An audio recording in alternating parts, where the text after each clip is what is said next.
Right. He knew, like, before it actually was 1991 and the city championship happened, he already saw it all. And like, oh, you're going to be this and I'm going to turn you into this. So my skill set wasn't that of a guard. Remember, I'm playing the 4, but I only capped out at my height now, probably 6'1", 6'2". Right. So I needed to be a guard. So I needed to play JV to learn guard skills if I was going to help the next year when we were going to be pretty good. Oh, okay. So that 87 class that he recruited, like, and I wasn't a recruit. Let me just be clear about that. Gregory Wilkinson, I've told this story many a times. He played with me on the Gauchos, and he's responsible for all of my success today because he got me to St. Ray's. And if I wasn't at St. Ray's, I would have went to Taft or Roosevelt, and I could have been in your living room, not selling vacuum cleaners, doing something else. Wow. Yes. So wait, Mr. Wilkinson, what's his role? Like, you mentioned he got you the same raise. Well, he was a player. Okay. So he played with me on the Gauchos, and we were the same age class, and he was going to St. Ray's. He was living in Parkchester, and he was like one of my closest friends. And he told the Gaucho people he needs to come to St. Ray's with me. Why? Because I was his boy. Okay, because y'all were and cool, he was like, yo, what you doing for high school? I'm like, either Clinton or Taft. He like, nah, bro. They don't hoop like that over there. You coming? He said, you coming to St. Ray's with me, I'm going to go talk to Lou and Dave.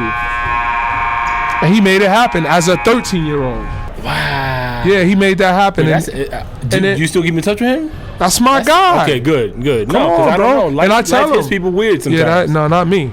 Not me, bro. That's ill. Especially having a presence of mind at a young age, like, to really, like, look out for your people like that. That was illy. But he saw your level of talent also, because he's not gonna put his name out there. It wasn't even that. Nah, because I was with the Gauchos. Yeah. So anybody who you have on the show that talks about Riverside, just make sure you balance them.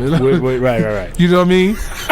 We actually haven't gotten there yet. Like we've had people that have been in both, but it hasn't been focused on either one. Right. So I'm doing something with that too, Riverside and Gauchos. We'll talk about that later. But to that point, we were just friends.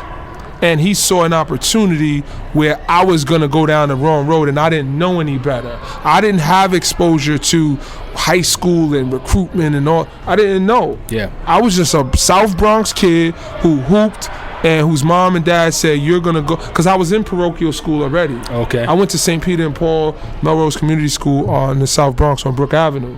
So, going to public school wasn't their idea of the best situation anyway. So and it was like 3 days before school started. Yo. Yeah. Like, I went on the interview, wore my same suit that I wore from graduation from middle school.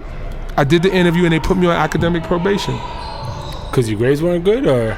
They had a thing in then called the Metropolitan Achievement Test. Oh, right. Okay. And my reading scores weren't good. So I used to have a problem with, like, speaking aloud and reading and stuff like that.